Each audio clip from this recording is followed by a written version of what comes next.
Donc j'ai été présentée. Mon nom, c'est Elsa Bray-Dussault. Donc, dans la vie de tous les jours, je suis psychologue clinicienne, mais je m'intéresse aussi beaucoup à l'utilisation du jeu, des jeux, en intervention en santé mentale.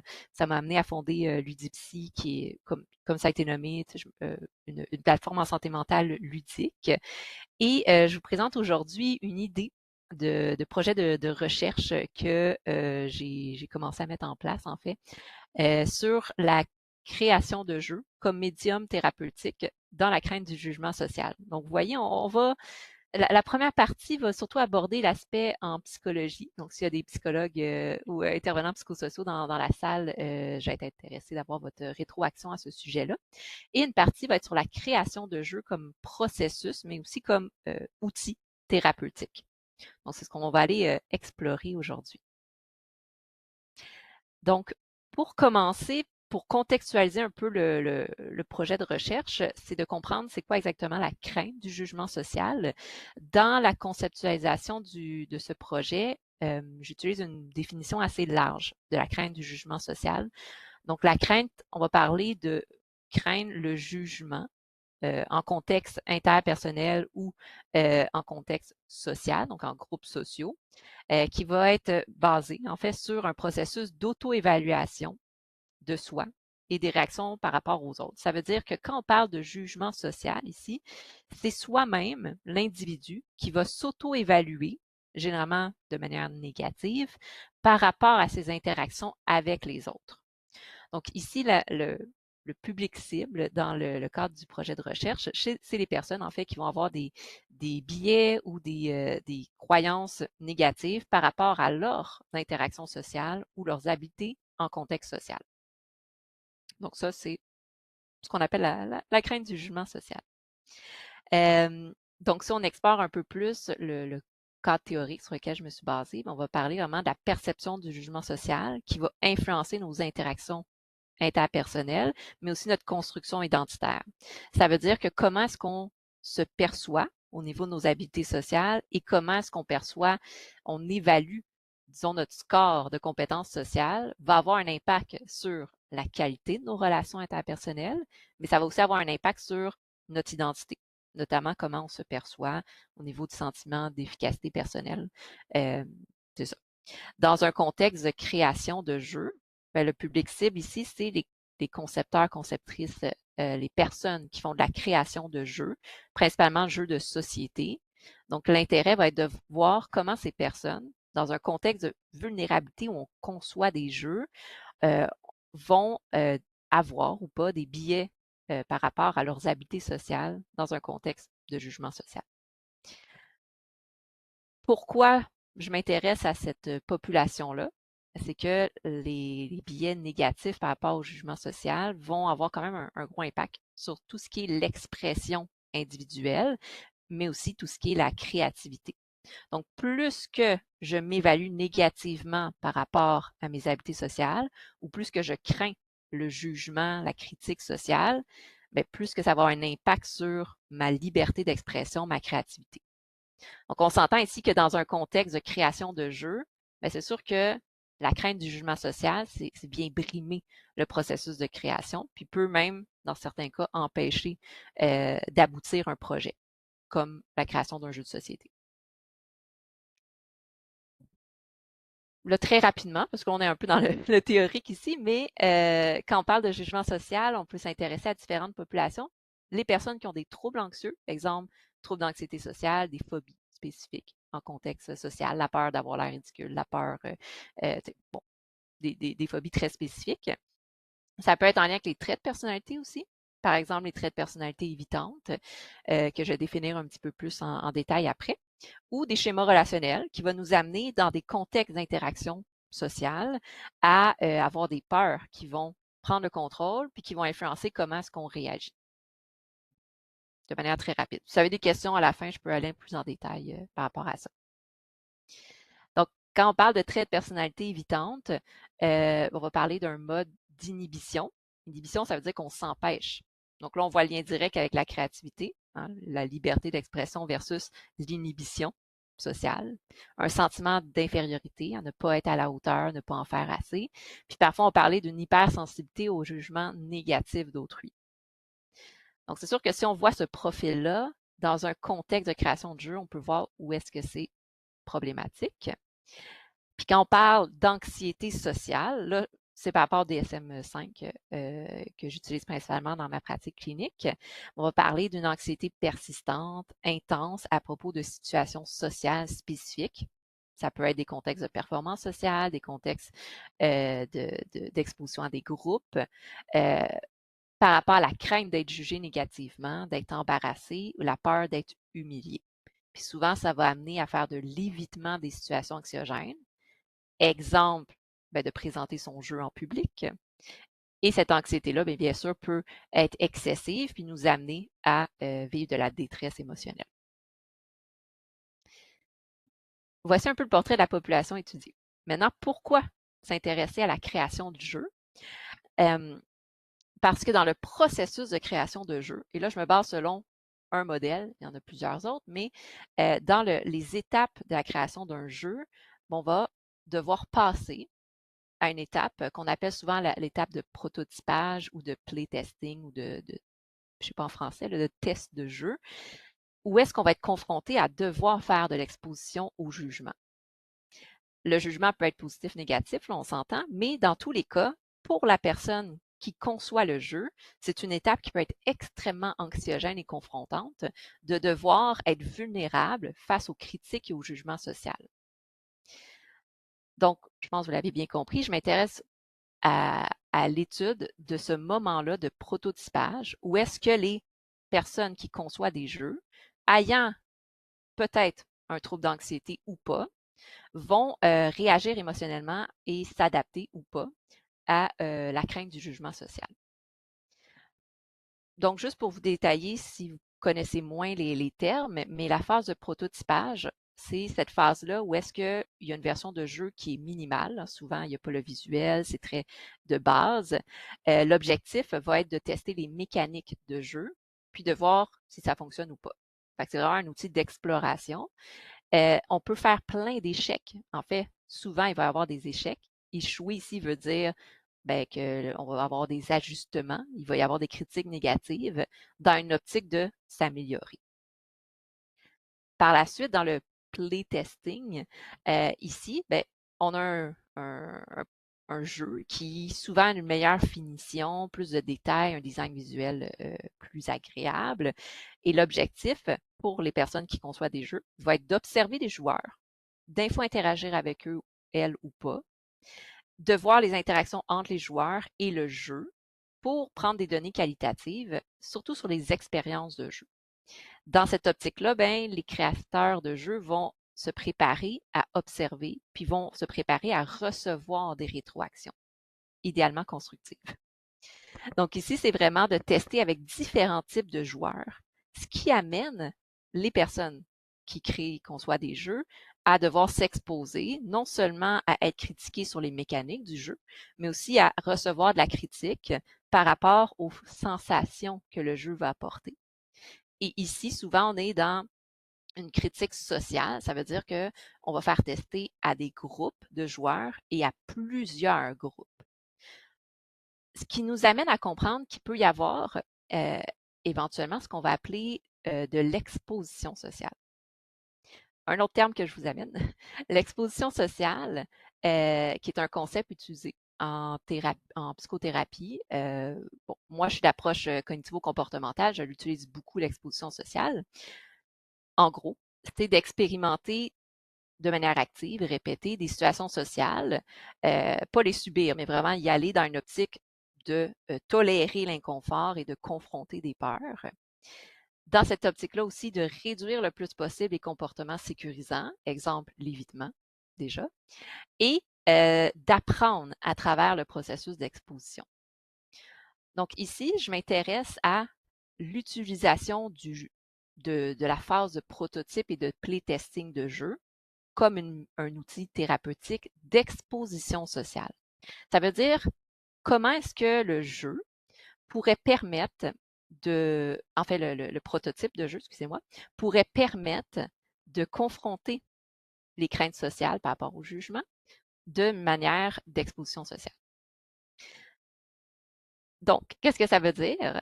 Ben, c'est à travers la répétition, à travers une préparation mentale à l'exposition, à travers un environnement sécurisant, mais quand même confrontant, la phase de playtesting de jeux de société pourrait être une manière de confronter la peur du jugement social, tout en essayant de tolérer l'inconfort que ça engendre dans, idéalement, un environnement sécurisant. Là, je vois le temps qui passe. OK. Bon, très rapidement, ben, la théorie sur laquelle je me base, c'est la théorie de l'exposition graduelle. Donc, comme j'ai nommé, ben, c'est une exposition progressive, prolongée à des situations anxiogènes pour éventuellement amener une réduction de l'impact, donc réduire les répercussions du jugement social et d'enlever cet inconfort-là. C'est un peu l'objectif. Donc, si on utilise cette théorie dans le contexte du playtesting pour les créateurs, créatrices de jeux ayant la crainte du jugement social, on peut voir que le jeu, comme système dynamique, ça veut dire que dans un contexte où on fait tester notre jeu, on ne peut pas tout prévoir. On veut, mais on ne peut pas. Donc, on doit expérimenter à affronter la crainte du jugement, mais aussi à tolérer l'inconfort et tolérer l'imperfection. Puis, c'est souvent quelque chose qu'on observe pour avoir discuté avec plusieurs concepteurs, conceptrices de jeux. D'avance, les personnes qui se préparent mentalement à l'imperfection tolèrent mieux le jugement social que les personnes qui arrivent avec on va dire, une trop grande confiance qu'il n'y a pas de problème dans leur jeu. Dans un contexte aussi de playtesting, ben, les joueurs, en fait, vont expérimenter le jeu. Ça va être basé sur un échange d'expérience, un échange émotionnel. Donc, ça nécessite des interactions sociales. Je ne peux pas, comme créateur, créatrice de jeu, venir et avoir un mur entre moi et les joueurs. Donc, ça nécessite d'interagir ou du moins d'observer des interactions entre joueurs. Et à ce moment-là, il y a une forme d'exposition sociale au groupe et au jugement. Et enfin, ben c'est sûr que la phase de conception d'un jeu passe par des cycles répétés. Je pense que vous l'avez principalement vécu, de tester, tester, tester, observer, ajuster, recommencer, tester. Donc, ça amène la variable exposition répétée et prolongée qui est nécessaire dans ce qu'on appelle l'exposition sociale graduelle. Donc, le contexte en soi de conception de jeu et de playtesting, dans ma perception des choses, est idéal pour mettre en place de l'exposition sociale parce que ça répond à tous les critères de l'exposition sociale. Donc, mon questionnement dans ce projet de recherche, c'est comment le processus de création d'un jeu, plus spécifiquement la phase de prototypage et de playtesting, peut être un médium thérapeutique d'exposition sociale au jugement social chez les créateurs, créatrices, personnes qui créent des jeux de société. Mes hypothèses que je vous nomme un peu depuis tout à l'heure, c'est que la phase de création de jeu peut amener un cadre sécurisant. Donc, on doit être vulnérable et s'exposer, mais en même temps, c'est le jeu, c'est pas nous. Quand on arrive à séparer le jeu versus nous, ça peut aider à tolérer la critique sociale. La création de jeux pourrait encourager l'exploration de rôles sociaux. Ça veut dire que je deviens une joueuse, je suis un individu, je suis un auteur, une autrice, créateur, créatrice de jeux. J'ai plusieurs chapeaux sociaux qui peuvent m'aider à nuancer mon auto-jugement. Et la phase de prototypage playtesting de jeu peut engager les concepteurs, conceptrices de jeux dans une confrontation graduelle qui peut être en suivi avec un psychologue ou un autre professionnel de la santé pour permettre de faire cette rétroaction-là constructive entre je me prépare, je m'expose, je fais de la rétroaction et j'évolue à travers ce processus-là.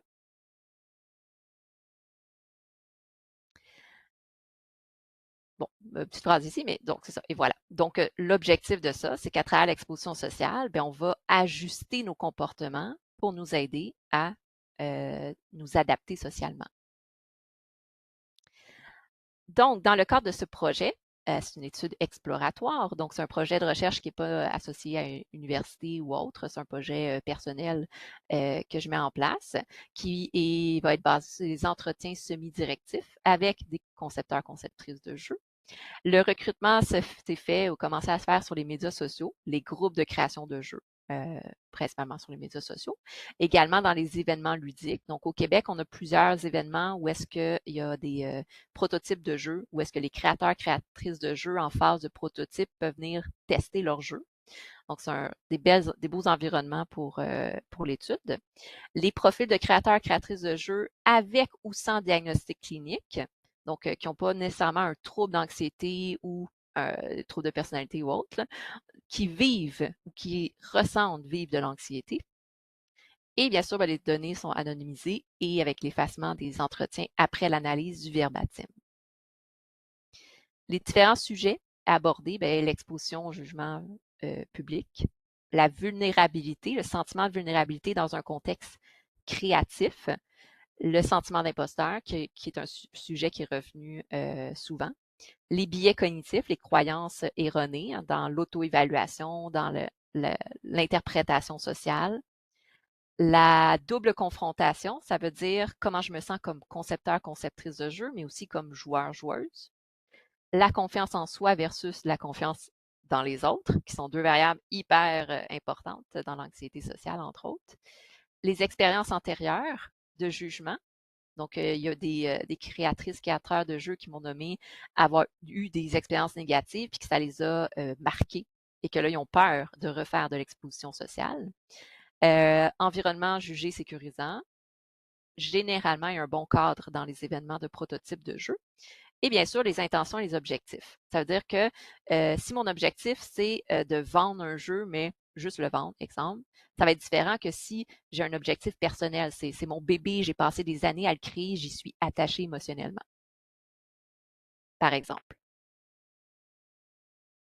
Donc, l'analyse des données va permettre de comprendre le processus de création d'un jeu. Ça veut dire comment la phase de prototype et de playtesting a un impact sur le niveau d'anxiété, au niveau du jugement, les perceptions du jugement social, l'anxiété sociale, mais aussi la capacité à s'exposer progressivement à la critique sociale.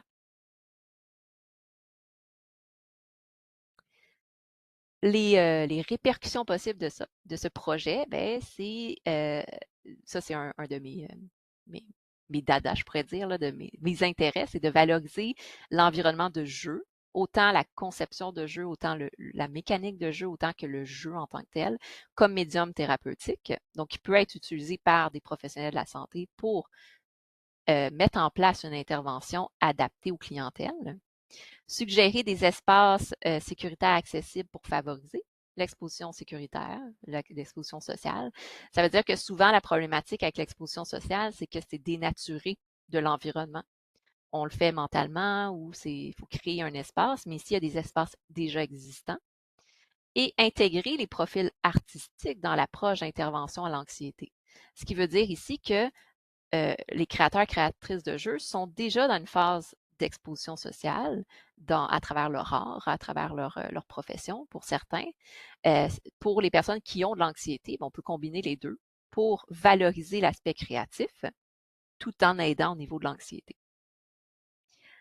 Enfin, ben, à travers ce projet-là, l'objectif, ça serait de mieux comprendre comment l'espace de conception d'un jeu peut être un médium thérapeutique pour encadrer l'exposition au jugement social. Ça, c'est un des points. Mais aussi comment l'espace de jeu pourrait permettre de l'exposition sociale, mais dans un cadre non thérapeutique. Ça veut dire à travers le projet, il n'y a pas de soutien psychologique ou thérapeutique, ce qui veut dire que de l'auto-exposition sociale peut se faire sans nécessairement être suivie en psychothérapie. Ça, c'est quand même assez intéressant pour les personnes qui veulent par eux-mêmes confronter leur anxiété. Et voilà, je termine. Je pense que je suis dans les temps. Donc, merci beaucoup. Puis, je suis disponible pour répondre aux questions.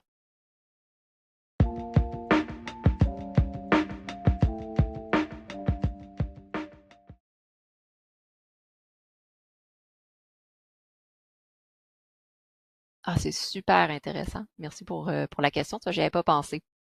C'est à ça que ça sert les échanges de groupe. Euh, Si je me fie juste à l'anxiété sociale, exemple l'anxiété sociale, souvent un comportement sécurisant, c'est d'être accompagné puis d'être avec quelqu'un. Même des fois comme psychologue, si on apporte trop de soutien, on peut devenir comme une forme d'évitement. Fait que si je me base sur cette théorie-là, fort probablement que le fait de co-créer avec d'autres créateurs, créatrices de jeux pourrait amener à réduire l'anxiété. Mais pas parce qu'on ressent moins l'anxiété, mais parce qu'on a plus de comportements sécurisants. Parce que dans l'anxiété, excuse-moi, au jugement social, parfois, ce qui est problématique, c'est qu'on reçoit la critique comme une critique personnelle. Donc, si c'est pas une critique personnelle, mais c'est comme une critique de groupe, c'est comme une manière de, tu l'as bien nommé, un peu de se désengager, puis tu sais, c'est pas moi le problème, c'est le groupe. Donc, pour répondre un peu à ta question, je pense que oui, si on faisait une étude, on observait puis on comparait les deux, il y aurait une différence parce que c'est plus sécurisant de partager la critique avec d'autres personnes que de recevoir la critique seule. Ce serait intéressant à observer. Merci.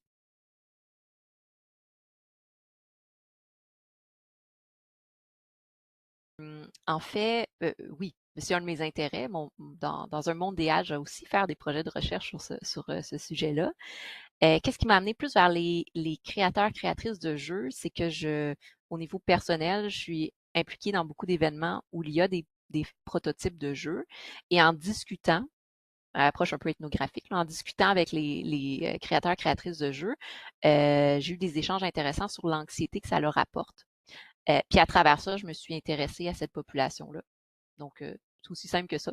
Je me suis dit, ah, ben, il n'y a pas beaucoup d'études. En fait, il n'y a pas, mm, j'en ai pas vu à ce jour, là, sur vraiment les créateurs, créatrices de jeux par rapport à leur anxiété face au jugement social. Donc, je me suis dit, ça pourrait être intéressant d'étudier, puis de redonner à la communauté, c'est-à-dire de partager ces résultats-là avec eux, là.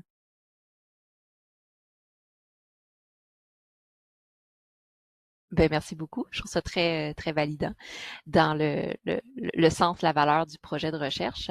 Mais oui, mon objectif, bien sûr, ça va être sur ma plateforme Ludipsy, sur les médias sociaux, je vais bien sûr anonymiser puis de manière confidentielle partager les résultats. Mon objectif, c'est vraiment de redonner ces résultats-là aux communautés, puis éventuellement de voir aussi des pistes de solutions par rapport à ça.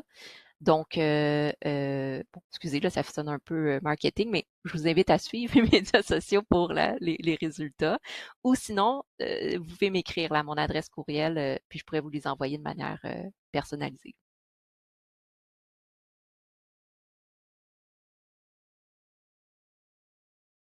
Ah, c'est une bonne question. J'essaie de me restreindre dans le temps parce que c'est en plein mon champ d'intérêt comme intervenante et comme chercheur. Euh, je m'intéresse beaucoup à justement comment, euh, comme psychologue ou comme intervenant psychosociaux, comment euh, bien comprendre les populations avec qui on travaille, puis comment ajuster, adapter notre style d'intervention. Donc, c'est sûr que quand je travaille, par exemple, avec des créateurs, créatrices de jeux, je vais essayer le plus possible d'intégrer leur réalité dans mon contexte d'intervention clinique. Donc, ici, deux choses que je peux répondre. Premièrement, euh, c'est- je suggère, je recommande d'aller chercher des ressources pour bien comprendre les populations avec qui on travaille. Ça veut dire que si je travaille à faire de l'exposition sociale dans un contexte de prototype de jeu, c'est avec une clientèle qui est créateur, créatrice de jeux, ben moi, comme psychologue, c'est sûr que je veux comprendre c'est quoi. C'est quoi un prototype de jeu? C'est quoi être créateur de jeu? Donc, j'allais lire là-dessus, j'allais me former. Euh, moi, je donne la formation par rapport à ça. Là, désolé, ça fait encore un peu marketing, mais il y a des professionnels que vous pouvez contacter qui ont cette double expertise-là de joueurs, joueuses, créatrices, créateurs de jeux et professionnels de la santé. Donc, d'aller chercher des formations, d'aller chercher, d'aller lire sur le sujet, c'est sûr. Ça, c'est dans mes valeurs. Si je travaille avec une population, je m'informe et je me forme. Ça, c'est une chose. Par contre, est-ce que si je suis psychologue ou professionnel en santé mentale et que je connais rien du jeu, du monde du jeu, est-ce que ça fait en sorte que je suis moins compétent? peut-être pas. Si, exemple, vous êtes un intervenant ou psychologue et que vous êtes un expert de l'exposition sociale, ben, c'est quand même possible de mettre l'accent plus sur l'exposition sociale, puis de moins connaître le monde du jeu. Mais je pense que vous le sentez dans mon discours, là, je promouvois plus d'avoir les deux expertises. Mais c'est possible.